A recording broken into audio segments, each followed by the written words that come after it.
wabarakatuh. Tepangkeun nami abdi Khaila Ajahra, abdi ti 10 Mi 43. Abdi bade nyaritakeun dongeng nu judulna Legenda Talaga Warna. Zaman baheula aya hiji raja jeung permaisuri nu hayangeun boga budak. Mang tahun-tahun ngadaguan, nepi ka akhirna sang raja mutuskeun tapa di leuweung. Di dinya sang raja terus neneda sarta nyuhunkeun pidoana kanu maha kawasa sangkan ngabogaan anak. Dalila ti harita doa sang raja dikabulkeun.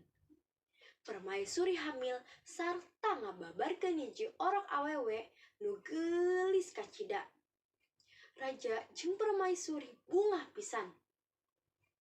Sang putri hirupna mewah jeung dimanjakeun ku kolotna. Sakur anu dipikahayangna kudu salawasna diturut. Eta naha sababna manehna tumuwuh jadi gadis nu reueus. Dina hiji poe samemeh milang kala putri kanu 17 tahun, raja indit pikeun manggian hiji hadiah khusus kanggo putrina. Di hiji lembur, sang raja papanggih jeung hiji pengrajin. Akhirna sang raja ngagaleuh barang anu paling berharga ti si pengrajin eta teh. Ieu kalung kanggo paduka raja, dijina tina untayan warna-warni. Abdi henteu kantos masihan kasawai kecuali ka paduka. Hatur nuhun sepuh, anak abdi bakal bagja pisan ku hadiah nu endah ieu. Pas dina milang kala putri, sakabeh jalma dikumpulkeun sarta ngayakeun pesta di karaton.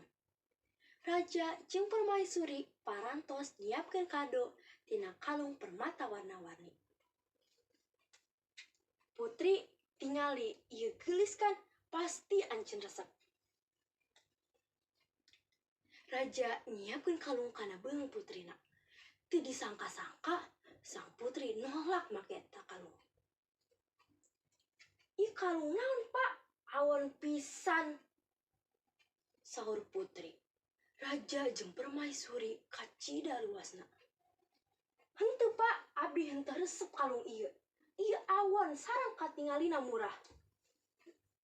Gorowokna sabari miceun kalung nepi ka permatana pabureun cai.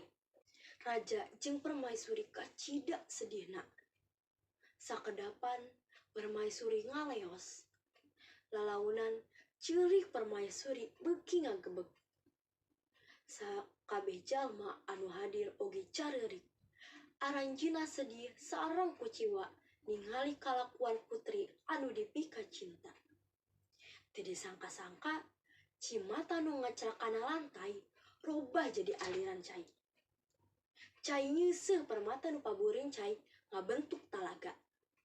Anehna talagana warna-warni sikeun permata nu dipicieun ku putri. Ayeuna eta talaga teh katelah Talaga Warna. Legenda Talaga Warna miboga pesan moral nyaeta hadiah ti kolot kudu ditarima kalawan bagja sanajan teresep. Eta tanda hormat kanunaon anu geus diberekeun. Hatur nuhun, wassalamualaikum warahmatullahi wabarakatuh.